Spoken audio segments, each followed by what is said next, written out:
వైకాపా ప్రభుత్వ అక్రమాలపై చర్యలు తీసుకోవడంలో జాప్యం చేయట్లేదు. అన్ని విషయాల్లో చట్టబద్ధ ప్రక్రియని అనుసరిస్తున్నాం. చట్టాన్ని అనుసరించకపోతే ప్రతీకార రాజకీయాలు చేస్తున్నారంటారు.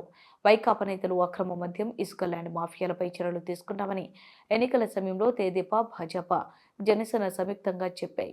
ప్రస్తుతం వాటన్నిటిపై దర్యాప్తు జరుగుతుంది. తప్పు చేసిన వారిపై చట్ట ప్రకారం చర్యలు తీసుకుంటాం. మద్యంపై దర్యాప్తు జరుగుతుంది. అందులోనూ విషయాలు బయటకొస్తే ప్రజలే ఆశ్చర్యపోతారు అని తెదేపా ప్రధాన కార్యదర్శి, ఏపీ విద్యా ఐటీ శాఖ మంత్రి నారా లోకేష్ వెల్లడించారు. వివిధ కేంద్ర మంత్రులను కలవడానికి ఢిల్లీకి వచ్చిన ఆయన విలేకరుల సమావేశంలో మాట్లాడారు. మంచి ఫలితాలు వస్తే భారతదేశానికి మనం తీసుకెళ్లొచ్చని మంత్రి గారు చెప్పారు. ఇంకో పక్కన కుమారస్వామి గారు కలిసినప్పుడు ఆయన నేను పర్సనల్గా కృతజ్ఞతలు తెప్పడం జరిగింది.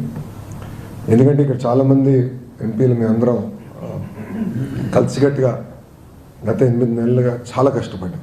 మీ అందరూ తెలుసు, వైజాగ్ వెళ్ళినప్పుడు ఎంపీలతో, ఎమ్మెల్యేలతో మేము అందరం కూర్చున్నాం, మాట్లాడాం, ఎట్లా రివైవ్ చేయాలి, ఆప్షన్స్ ఏంటి మన ముందలా అని డిస్కస్ చేసి అక్కడి నుంచి ఒక పద్ధతి ప్రకారం, అంటే భారతదేశంలో ఎక్కడ జరిగిన విధంగా పద్ధతి ప్రకారం మేము ఆ ప్రాజెక్ట్ని రివైవ్ చేసే విధానికి దాదాపు కేంద్ర ప్రభుత్వం నుంచి 11,000 కోట్ల ప్లస్ నిధులు తీసుకురాగలంటే అది మెటిక్యులస్గా ప్లాన్ చేశాం. కేంద్రంలో ఉన్న ప్రధానమంత్రి గారు, హోంమంత్రి గారు, ఆర్థిక శాఖ మంత్రి గారు, కుమారస్వామి గారు, ఉన్న ఎంఓఎస్టీఎల్ వర్మ గారు సహకారంతో మేము అది సాధించాం. దానివల్ల ఆంధ్ర రాష్ట్ర ప్రజల్లో కూడా హోప్ వచ్చింది. ఎస్, డబుల్ ఇంజిన్ సర్కార్ అద్భుతంగా పనిచేస్తుంది, దీనివల్ల ఆంధ్ర రాష్ట్రానికి మంచి రోజులు మళ్ళీ రాబోతుందని ప్రజలు కూడా గుర్తించారు. ఇట్లా కలిసికట్టుగా మేము పనిచేస్తామని చెప్పాం. మంత్రి గారు కూడా మేము అందరం మాట్లాడిన తర్వాత అనుకున్నాం, ఎట్టి పరిస్థితుల్లో కేంద్ర ప్రభుత్వం ఇప్పుడు పెడుతున్న పెట్టుబడి కానీ, ఆంధ్ర రాష్ట్రం పెట్టుబడి కానివ్వండి, ఎకనామిక్ యాక్టివిటీ ద్వారా తిరిగి వడ్డీతో సహా చెల్లిద్దాం, మంచిగా మేనేజ్ చేద్దాం, ఇంకొకసారి నష్టాల్లోకి ఈ ప్లాంట్ వెళ్ళకూడదు, మంచి మేనేజ్మెంట్ తీసుకొద్దాం, క్లోజ్గా మానిటర్ చేద్దామని మేము అందరం కలిసికట్టుగా నిర్ణయం తీసుకుంటాం జరిగింది. అంతేకాకుండా ఆర్సిలర్ మిత్తల్ ప్రాజెక్ట్కి కావాల్సిన రా మెటీరియల్ లింకేజ్, మిగతా అంశాలపైన కూడా మేము చర్చించాం. దానికి ఆయన 100% ఆయన మినిస్ట్రీ సహకారం ఉంటుందని ఆయన హామీ ఇస్తాం జరిగింది.